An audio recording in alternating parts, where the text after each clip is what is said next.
This week we're talking about how to make composite portraits. So you're going to take a portrait and you're going to combine it with multiple images and merge them together. So I have some images for you to download and follow along with this practice in Photoshop. And the first ones that we're going to do are going to be a combination of a water drop and a vase that we're going to clip together so that we're going to make them into one single composite image.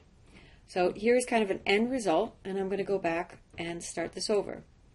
I have my image of the water droplet, and then over here I have my image of the vase. So what I want is to bring the image of the vase into the other one. So I'm going to take my quick selection tool and I'm going to select the area around. That did a pretty good job. And then I'm going to inverse my selection, so I'm actually just getting the vase, go up to select and choose inverse. And now I'll copy, keyboard shortcut Control-C, and go over to my water drop image and paste it in, Control-V, and it appears over here. So the first thing I need to do to create what's called this clipping mask that you saw when I first opened this up, where I want the water drop to be inside of the vase, is I actually have to switch the layer order. I want to have the water drop on the top. So to make this work, I have the top image, or the top layer is what I want to be on the inside, and this only is going to work if, let me just turn off all the other layers, the object that I'm putting my layer 1 into is only a single object, like it's selected. It doesn't have a background. The background is transparent, just like you were doing in your Create Something New. Okay, so I have a white background, I have layer 2 has my vase and a transparent background, and layer 1. I'm going to hold the Alt key down, and as I do, I'm holding the Alt key down and my mouse is in between layer 1 and layer 2, and you see how that changes. I'll just go up here from the hand icon to this other icon which indicates clipping, and then I'm going to click down, and that's what did it. It brought this layer, it clipped it into the layer over here. So this is basically working like a mask, which we dealt with in Erasure, and so we don't see the rest of the content.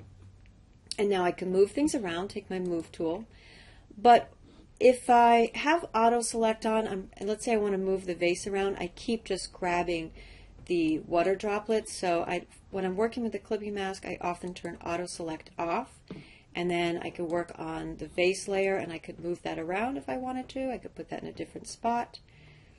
I can still click on my layer 1 and I can move that around as well. All right, so that's the basic idea.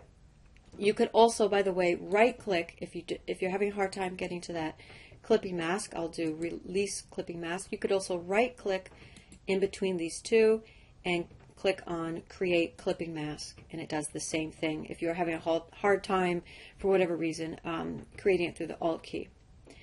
Another thing that I could do is, as you saw when I first opened up the image, there was kind of a mixture. It was like a gradient. I was seeing a little bit of the vase and the water drop. So that is creating a mask. So I'm going to go down to my create mask icon, click here, and I'm going to work with the gradient tool to create that soft gradient fade in of the mask. So over here in my toolbar I have the gradient tool, and to get this effect I want to go up to my options bar and I want to make sure that I am on the option that goes from black to transparent, not black to white but black to transparent. Make sure your foreground color is also on black. And then from the options over here, I want to be on the first one, the linear gradient. You're welcome to try all these other different kinds of gradients, but they're going to give a different effect. So I'm on the linear gradient and I'm on the black to transparent.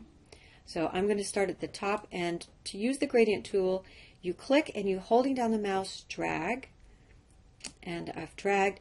And if you look over here at my mask, you can see that I have, it's black where I started to drag, and then it slowly fades down. If I hold the Alt key down on my mask, you can see just the mask. So this is the result of my gradient. Instead of it all being black and then white, I get this nice gradient of gray tones. And that's what's going to create that soft fade in. I'll do like a longer pull down on my gradient so I get more of a fade in. And you can see now I'm seeing more of the original vase here. So this is just one option that you may want to use for your composite portrait. In the next video I'm going to do some other things with the mask over here and working actually with a portrait.